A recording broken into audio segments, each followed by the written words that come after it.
Thank you very much. Yeah, by mortuary. Abdominal Igbo.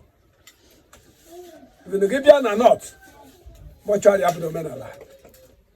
Ebia, all I want now. Elia, but Yara do I want. Eliusba. Yara do I believe Yara do I got mortuary.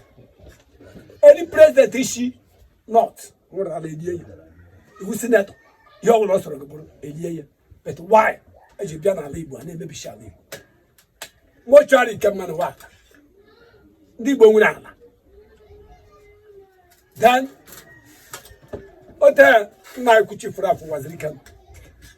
Upon Kayachina can get me a poem with a Kapanga Yoma. Give percent. Kalana mortuary. Top Adendo, don't know what. Never why better how more better than a mortuary. The don't we wonder. Then there's Oshi. Then I put the teacher.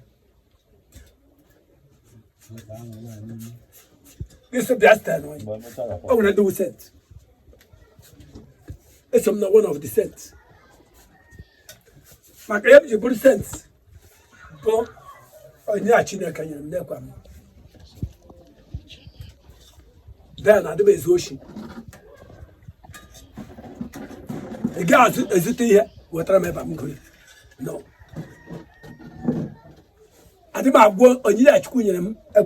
I'm the highest prophet in the whole Nigeria, even the whole Africa.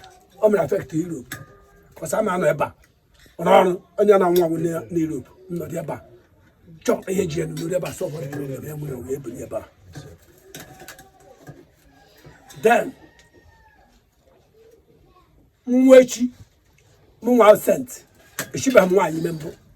Because she be more Galileo, Madam Bo. You will have here rare. Now go window she. Come now grown on Nabia. The kidnapping. No. No, she. If you have a Kwaga, she took a guy who shows them. Oh, let them talk with an she here. Namuno Yamahan is Wushi. Yes, the joke and a happy Yakem. Nanka, the joke cap to Petruba. Poor Krobia. Or not a Ranaga, where the other. Come on, Gisea, Haragi Bufuria. Oh, God, bro. Maya, 1 year. Yapron Bianga. One mabby wire. The golly golly. Oh, we mean any can do this boy can dodge. Oh, time on a pilot now. Oh, Tiaka, I know. Harlando. But boy, we have a column.